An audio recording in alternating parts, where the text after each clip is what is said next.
आप सभी को अपने चैनल में स्वागत है। आज हम लोग दुर्गा सप्तशती का सप्तम अध्याय का अध्ययन करेंगे।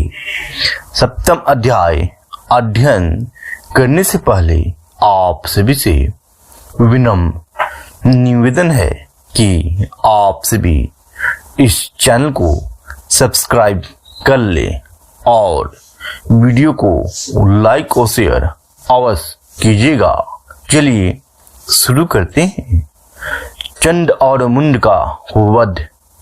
महर्षि मीठा ने कहा, दैत्यराज की आज्ञा पाकर चंड और मुंड चतुरंगिनी सेना को साथ लेकर हथियार उठाए हुए देवी से लड़ने के लिए चल दिए। हिमालय पर्वत पर पहुंचकर उन्होंने मुस्कुराती हुई देवी जो सिंह पर बैठी हुई थी देखा। जब असुर उनको पकड़ने के लिए तलवारें लेकर उनकी ओर बढ़े तब अंबिका को उन पर बड़ा क्रोध आया और मारे क्रोध के उनका मुख काला पड़ गया। उनकी भ्रुकुटियां चढ़ गई और उनके ललाट में से अत्यंत भयंकर तथा अत्यंत विस्तृत मुख वाली लाल आंखों वाली काली प्रकट हुई, जो कि अपने हाथों में तलवार और पास लिए हुए थी। वह विचित्र खड्ग धारण किए हुए थी तथा चीते के चर्म की साड़ी एवं नरमुंडों की माला पहन रखी थी।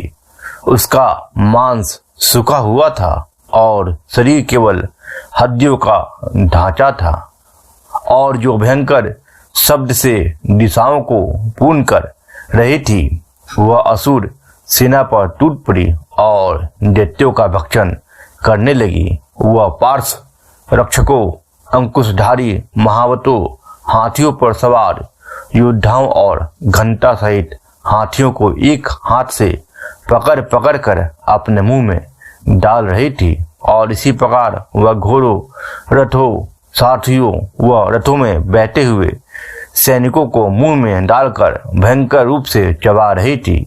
किसी की केस पकड़कर, किसी को पैरों से दबाकर और किसी दैत्य को छाती से मसलकर मार रही थी। वह दैत्य के छोटे हुए बड़े बड़े अस्त्र शस्त्रों को मुंह में पकड़कर और क्रोध में भर उनको दांतों में पीस रही थी। उसने कई बड़े बड़े असुर भक्षण कर डाले, कितनों को रौंद डाला और कितनी उसकी मार के मारे भाग गए। कितनों को उसने तलवार से मार डाला, कितनों को अपने दांतों से समाप्त कर दिया, और इस प्रकार श्री देवी ने क्षण भर में संपूर्ण दैत्य सेना को नष्ट कर दिया। यह देख महापराक्रमी चंड काली देवी की ओर पलका और मुंड ने भी देवी पर अपने भयानक बाणों की वर्षा आरंभ कर दी और अपने हजारों चक्र उस पर छोड़े।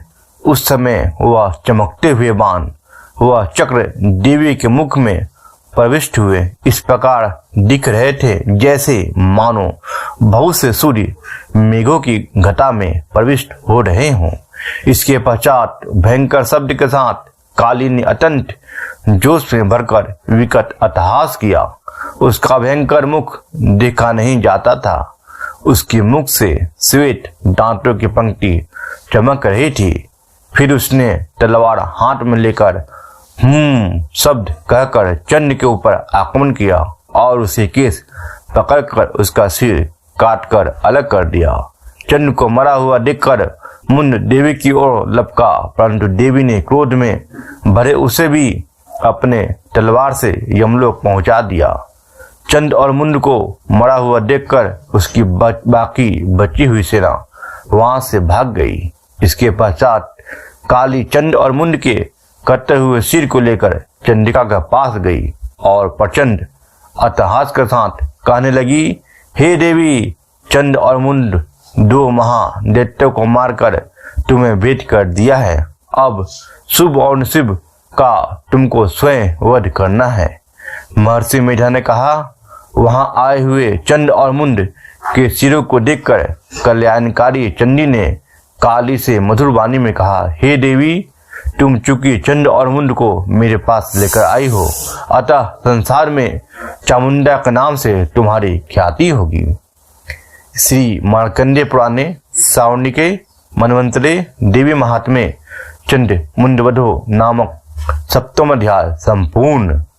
बोलिए बोलिए माँ दुर्गा की जय, माँ चंडी की जय, माँ शेरावाली की जय। जय माँ दुर्गा, जय माँ दुर्गा।